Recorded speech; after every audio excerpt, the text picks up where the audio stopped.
बीच बीच में शिकायतें आती हैं, एक पिक एंड चूज पॉलिसी जो है वो अपनाया जाता है एडवर्टाइजिंग के लिए।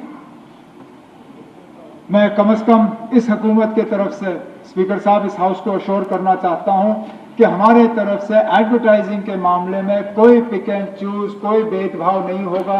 एक ट्रांसपेरेंट तरीके से जो है हम एडवर्टाइजिंग जो है अखबारों में बांटेंगे। लेकिन एक चीज का पता नहीं मुझे ये कहना चाहिए या नहीं कहना चाहिए, लेकिन चलो कह ही देता हूं।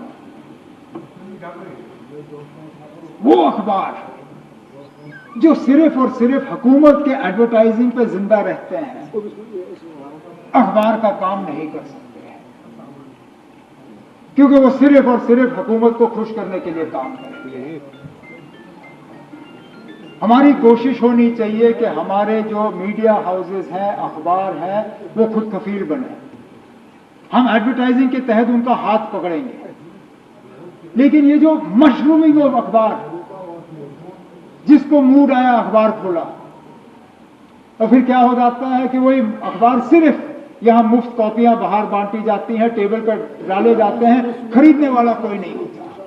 उस अखबार का क्या फायदा? वो अखबार जो सिर्फ और सिर्फ हुकूमत के प्रेस नोट फ्रंट पेज पे छापे, वो अखबार जो सिर्फ ये कहना मैंने आपकी तस्वीर फ्रंट पेज पे डाल दी, वो अखबार नहीं है, वो गवर्नमेंट का प्रेस नोट है। लेकिन तब भी सर्कुलेशन के तहत और उस अखबार की अहमियत के तहत हम एडवर्टाइजिंग जो है उनको एक ट्रांसपेरेंट तरीके से दे देंगे। एक्रेडिटेशन के हवाले से बीच बीच में शिकायत आती है कि एक्रेडिटेशन का जो है एप्लीकेशन हुआ है, लेकिन वो एक्सेप्ट नहीं हुआ।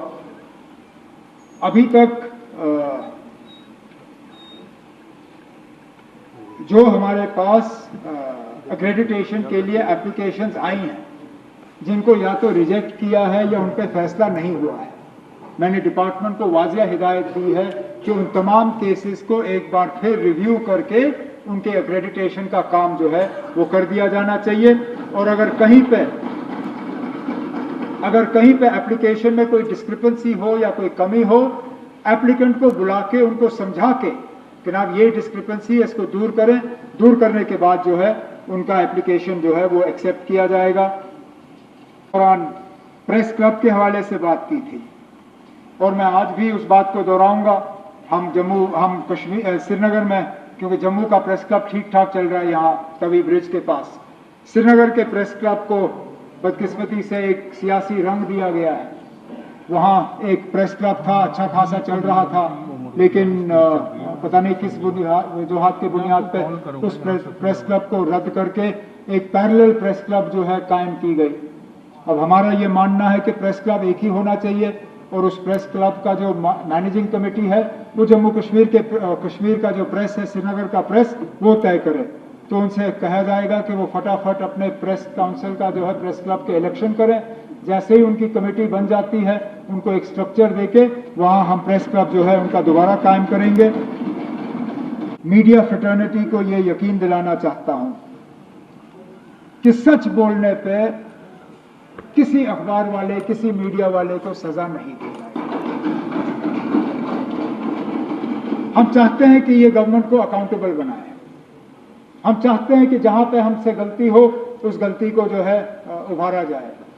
हम चाहते हैं कि जहां पे हम कोई खामी छोड़ें उसके बारे में लोगों को पता चलना चाहिए।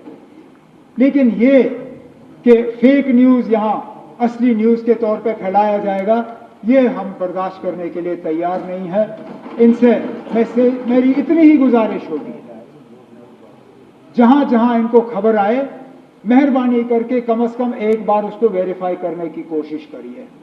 अगर उसके बाद हम गलत हैं, आप लिखिए जो लिखना है, आप कहिए जो कहना है, लेकिन ये बीच बीच में जो फेक न्यूज को असली न्यूज के तौर पे बेचा जाता है, हमारी मुसीबत ये हो जाती है कि जब तक हम उसको दुरुस्त करते हैं, वो अफवाह जो है वो पूरी दुनिया क्रॉस कर गई होती है।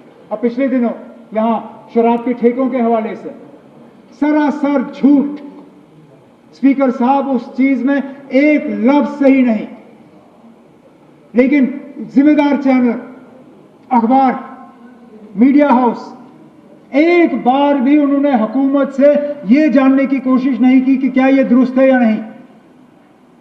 उनके पास मेरे नंबर हैं, आज वो बीच बीच में किसी ना किसी बहाने मुझे मैसेज करते हैं।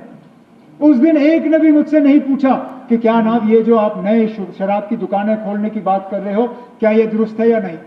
मैं उसी वक्त उनसे कहता ना, कोई नहीं है, उल्टा जो हम एडवर्टाइज कर रहे हैं वो भी हमें बराबर नहीं आए, नए खोलने की तो बात दूर की। लेकिन किसी ने पूछा नहीं, फैलाई झूठी खबर और उसको फिर दुरुस्त करने में हमें वक्त लगा। तो उनसे यही मेरी गुजारिश होगी कि मेहरबानी करके इस चीज पे वो